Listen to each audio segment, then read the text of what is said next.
अस्सलामुअलैकुम वरहमतुल्लाहि वबरकातुहू। मैंने सोचा आज बड़ा इंटरेस्टिंग मैच हुआ साउथ अफ्रीका और इंडिया का, जिसमें कुछ की कॉन्सेप्ट जो है ना वो डिस्कस करना मुझे लगा कि इम्पोर्टेंट है, और उसमें से कुछ की फीचर्स हैं जो समझना ज़रूरी है, और थोड़ी सी गलतफहमी कुछ लोगों को है अबाउट सर्टेन टर्मिनोलॉजी, उसको दूर करना। एक वर्ड हमारी पाकिस्तानी कैंप में बहुत यूज़ हो रहा है जिसको कहते हैं हम एंकर। रिजवान बाबर एंकर करते थे दूसरी दुनिया, दूसरे लोग मारे, हम एंकर करेंगे, हम अपनी इनिंग खेलेंगे, वो कॉन्सेप्ट से दूर हटे हम। तो अब बाबर कहीं ना कहीं उनको प्लेइंग 11 में आपको फिट करना है। आई डोंट नो, पीआर है, जुगाड़ है, क्या मजबूरी है, आई डोंट नो। वो मजबूरी में माइक हीसन फरमाते हैं कि जी हमारा जो एंकर प्लेयर है, पाकिस्तान टीम का एंकर प्लेयर है, वो शुरू के 6 ओवर नहीं खेल सकता क्योंकि स्ट्राइक रेट अच्छा नहीं है, और अगले लास्ट 8-10 ओवर भी नहीं खेल सकता क्योंकि उसकी कैपेसिटी नहीं है। फिर अब मुश्किल से 2-4 ओवर रह जाते हैं बीच के जिसमें वो खेल सकते हैं, और वो कहते हैं कि जी वो एंकर हैं, वो स्टेडी करते हैं शिप को, वो बैट्समैनशिप है। अब इस डेफिनेशन को, इस चीज़ को जो है, सिर्फ और सिर्फ मैं ये कह सकता हूँ कि माइक हीसन को ही पता है कि ये वो एक नंबर की बकवास कर रहे हैं। In other words, Aqib Javed भी कोई पता है कि वो भी बकवास कर रहे हैं, क्योंकि ऐसा कोई रोल ही नहीं है इस वक्त टी20 क्रिकेट में जो बाबर आजम कर रहे हैं इस वक्त, या उनसे करवाया जा रहा है। और उनको खिलाने की जो जिद पकड़ी हुई है, जो कि सही है, कभी हो सकता है चल भी जाए, वही वाली बात है, इतना मैं भी खेलूं शायद तो मैं भी कई रन बना ही दूंगा। लेकिन बात आती है एंकर की। आज का मैच जो था ना वो बड़ा की था पहली इनिंग खास तौर पे, जब साउथ अफ्रीका के शुरू में ही 3 विकेटें गिर गईं, तब मिलर और ब्रेविस ने आके कंसोलिडेट किया। शुरू में उन्होंने सिर्फ सिंपल क्रिकेट खेली, सिंगल डबल अपना खेला, जहां ऑट आई थी छक्का मार दिया, जहां पे बाउंड्री थी वहां बाउंड्री करी, और रन रेट को एक लेवल पे रखा, और जहां उनको मौका मिला उसको ऊपर ले गए और ऊपर ले गए और ऊपर ले गए। ये होती है, इसे कहते हैं मॉडर्न एंकरिज्म, जिसे हम कहते हैं मॉडर्न। कि क्या हुआ इसमें, इसमें उन्होंने मेक श्योर किया कि हम विकेटें ना खोएं, नंबर वन। नंबर टू, उन्होंने ये कोशिश की कि स्ट्राइक रोटेट रखें ताकि गेम हमारा चलता रहे। तीसरी, सबसे बड़ी चीज, उन्होंने जब लूज बॉल कोई देखी या रेंज में आई बॉल, तो उन्होंने उसको छक्का दिया या चौका दिया। ये है गेम स्ट्रेटजी, ये है मॉडर्न एंकर होना। और इसको कहते हैं कि ये है आजकल की क्रिकेट के ट्रेंड्स, के आपने गेम को मार नहीं देना, खत्म नहीं कर देना, आपने गेम को बना के रखना है, उसकी एक एबिलिटी होनी जरूरी है। और आपको लगता है कि बाबर आजम या हमारी जो मिडिल ऑर्डर है, इसमें ये कैपेबिलिटी है इस लेवल की कि वो ये खेल सके, इसकी सोच भी सके इस बारे में? आप खुद सोचिएगा ठंडे दिमाग से। तो आज की इनिंग डेविड मिलर की वो थी कि ही वाज, अगर आप वैसे उसका देखें, ही आईसीसी की रैंकिंग में वो नहीं है। और हमारा बाबर तो है, पता नहीं कौन सी जिंदगी में 1-2 में रहते थे।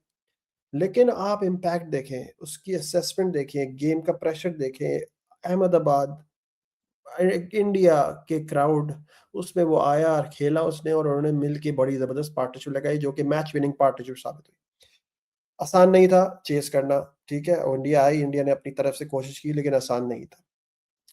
तो क्या सीखा इस मैच से पाकिस्तान ने? क्या सीखा? पाकिस्तान की जो डेफिनेशन है वो इतनी फ्लॉड है इस वक्त, और इतनी फ्रॉड है कि हैरानी मुझे होती है कि कैसे ऐसे हो जाता है कि इतने आराम से ऐसी बात कर जाते हैं ये लोग, हमारे कोचेस, हमारी मैनेजमेंट, और कुछ मखसूस तबके को लोगों को खिलाने के लिए कैसी कैसी नई डेफिनेशन, कैसी कैसी नई एक्सक्यूजेस दे रहे हैं। जो प्रॉब्लम पाकिस्तान को है ना, वो ऊपर तो है ही पाकिस्तान को प्रॉब्लम, जारी तो साइम अयूब परफॉर्म नहीं कर रहे हैं उस तरह से, साहिबजादा जो है। लेकिन इसके बाद जो हमारे पास प्लेयर्स हैं, वो उन मुझे समझ नहीं आता कि वो कैसे 10 ओवर 9 रन पर ओवर, 8 ओवर 10 ओवर एक कंपेटिटिव मैच में वो कैसे खेलेंगे, क्योंकि वो एबिलिटी और कैपेबिलिटी कभी नजर नहीं आई। कोई सरप्राइज आइटम मुझे अलग बात है, लेकिन वो एबिलिटी कभी दिखी नहीं। और जब आप आम मैचेस में भी करते हैं, यानी कि कोई बायलैटरल में भी ये सब करें, तो आपको होता है कि यार, लेकिन उन्होंने बायलैटरल में भी ऐसी इनिंगें नहीं खेली। एंकर, मॉडर्न एंकर, वो एंकर नहीं जो हमारे हमें बेच रहे हैं, हमें चूरन बेच रहे हैं, हमारे फॉर्मर कोचेस या मैनेजमेंट, जो करंट मैनेजमेंट है कि जी एंकर होगा, वो आएगा अपनी इनिंग खेलेगा। देखें आप, कभी भी जो एंकर होता है ना, उसका रोल ये नहीं होता कि वो अपनी इनिंग खेलेगा, बाकी दूसरे जो करते रहे, मैं अपनी इनिंग खेलूँगा, ऐसा नहीं होता। एंकर जो होता है ना, उसको गेम में रखना होता है, और जब आपको गेम में रहना है ना, तो आपको कहीं न कहीं सिंगल भी लेना है, डबल भी लेना है, कहीं न कहीं छक्के-चौके सब मारने हैं आपने। लेकिन हाँ, आपने कंट्रोल एग्रेशन रखनी है, स्टेबल करना है शिप को और चीज़ों को रखना है। ये बहुत बड़ी रिस्पॉन्सिबिलिटी है और उसके लिए उन्होंने बाबर आज़म को चूज़ किया।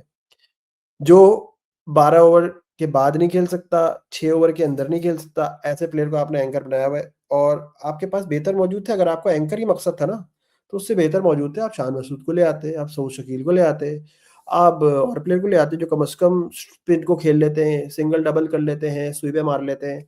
आपने बाबर आज़म को ही रखना था। तो पूरा आइडिया जो आपने रोटेट किया है ना पाकिस्तानियों, माइक हीसन हो या सब कॉम्प्रोमाइज़्ड है, आगा भी कॉम्प्रोमाइज़्ड है।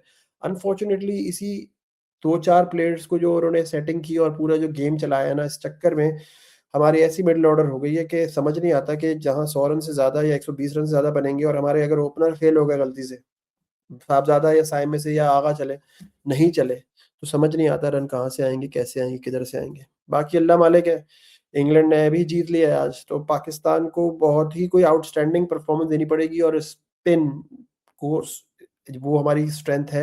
लेकिन उस स्पिन में भी आपने क्या किया, आपने सेटिंग करके और वो करके आपने आपने पाकिस्तान के नंबर 1 परफ़ॉर्मर अबरार को आपने साइड में कर दिया, कुछ प्लेयर को सेटल करने के लिए। तो आपने जो स्पिन आपका स्ट्रेंथ है, आपने उसको भी कहीं न कहीं वीक कर दिया है। तो अब इंटरेस्टिंग होगा कि आप क्या टीम सेलेक्ट करते हैं और किस तरह जाते हैं।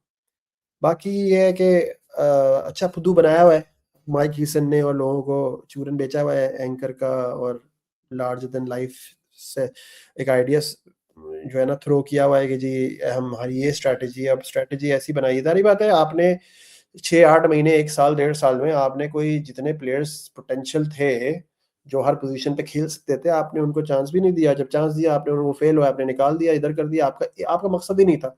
आपका सिर्फ़ एक ही मकसद था कि किस तरह ये जो स्टेटस को के प्लेयर हैं उनको एडजस्ट किया जाए और उनके लिए हालात ऐसे बनाए जाएँ कि ये किसी तरह परफ़ॉर्म कर जाएँ। आपको वर्ल्ड कप जीतने से मकसद नहीं है, आपको किसी चीज़ से मकसद नहीं है, आपका ये है कि बस किसी तरह जो है ना हम कुछ ना कुछ कर जाएँ, टिक बॉक्स हो जाए, क्या कि हम हमारी जो जगह है, हमारी जो पोज़ीशन है वो बरकरार रहे और हम अगले 2-4 साल तक खेल सकें। अनफॉर्च्यूनेटली ये ही एक कन्क्लूज़न नज़र आता है। Let's hope for the best. Pakistan ज़िंदाबाद।